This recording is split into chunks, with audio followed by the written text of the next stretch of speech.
ابھی پرسوں صبح کی بات ہے، فجر کی نماز سے پہلے ایک فون آیا میرے پاس. ایک اللہ کی بندی عالمہ جو سلسلے میں داخل ہے، اور میری معلومات کے مطابق اللہ کا شکر ہے، اللہ کا فضل، اللہ کی توفیق سے وہ بچی بھی بہت نیک ہے، اس کے شوہر بھی بہت صالح عالم ہیں، اور دونوں مل کر اپنے علاقے میں بہت دین کا کام کر رہے ہیں. اللہ نظر بد سے بچائے اور قبول فرمائے. اس اللہ کی بندی نے فون کر کے مجھ سے کہا کہ حضرت میں کئی مہینے سے بات کرنا چاہ رہی ہوں، بات ہی نہیں ہو پا رہی ہے آپ سے.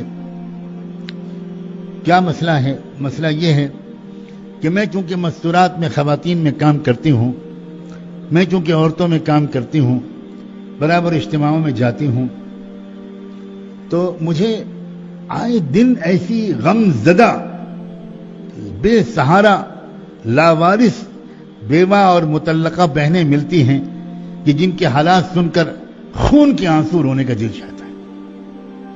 اتنا دکھ ہوتا ہے کہ وہ کیسی زندگی گزار رہی ہیں، کیا ہو رہا ہے ان کے ساتھ، کیا سلوک ہو رہا ہے. نہ سسرال میں ان کی کوئی جگہ، نہ میکے والے ان کو رکھنے کے لیے تیار. کوئی کہاں زندگی گزار رہی ہے، کوئی اپنے بچوں کی خاطر بس جی رہی ہے بیچاری. عمر ہے 30 سال، عمر ہے 28 سال، اسی عمر میں بیوہ ہو گئی، اسی عمر میں طلاق ہو گئی. اب وہ بیچاری دوسری شادی کرنے کو اس لیے نہیں سوچتی کہ میرے بچوں کا کیا ہوگا، اب میں ان بچوں کی خاطر زندگی کاٹ دوں گی.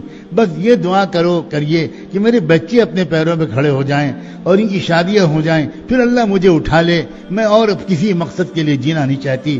ایک ماں ہے، ماں اپنے بچے کے لیے میں جینا چاہتی ہوں. اس اللہ کی بندی نے مجھ سے فون پر کہا کہ حضرت اتنی کثرت سے ایسے ایسے کیسز علم میں آئے ہیں کہ بس میری آنکھوں سے خون نکلنے لگا کہ یا اللہ میں کیا کروں.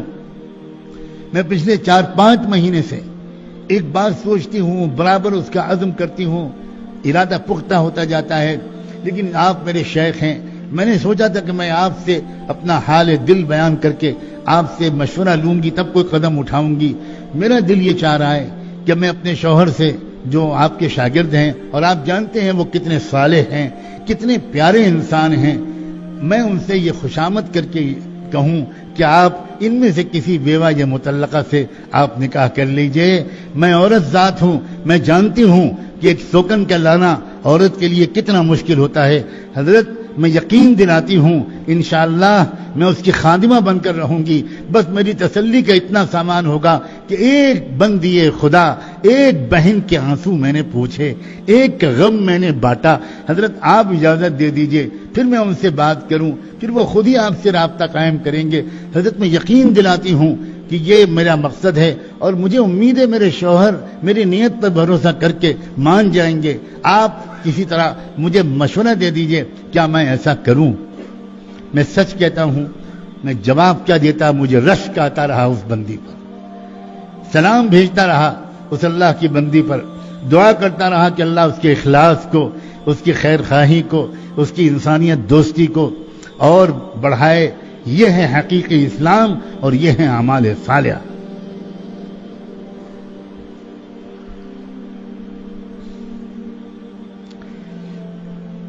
اسی بندی نے دوسری بات اور سنائی.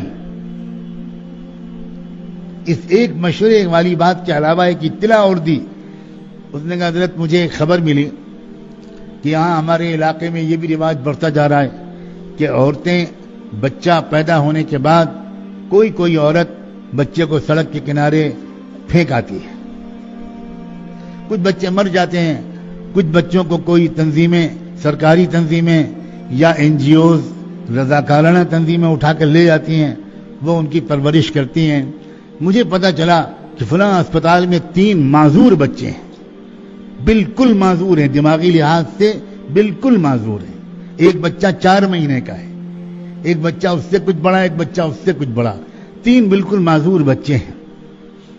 اب مجھے پتا چلا کہ جنوبی انڈیا کے ایک فلاں شہر سے ایک نان مسلم ایک تنظیم کے لوگ آئے ہیں اور وہ یہ ارادہ ظاہر کر گئے ہیں کہ وہ ان تینوں بچوں کو لے کر جائیں گے.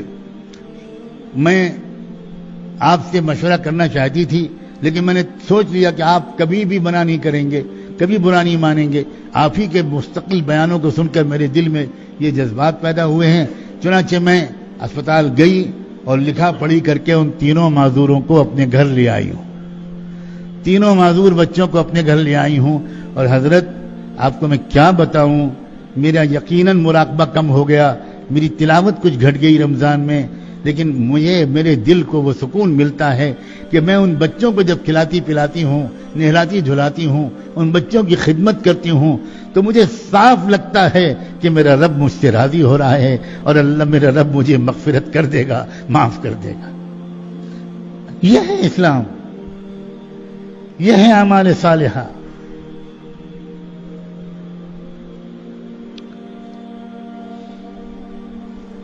شرم آتی ہے ایمانداری کی بات، شرم آتی. ہر ایک کی زبان پر ہے کہ صاحب فلاں صاحب کے ساتھ کاروبار مت کرنا، ہاں داڑھی اور چلے کو نماز کو مت دیکھنا، نہایت بے ایمان آدمی ہے.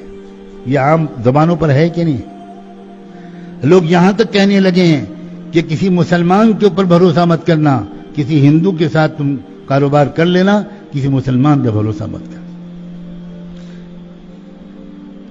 لوگ یہاں تک کہنے لگے ہیں کہ دیندار انسان کے ساتھ تو کبھی کاروبار میں پارٹنرشپ مت کرنا. کیا ہو رہا ہے؟ یہ سب فساد اس بات کا ہے کہ نہ ہم نے دین کو سمجھا ہے، نہ ہم نے اعمال صالحہ کے مطلب کو سمجھا.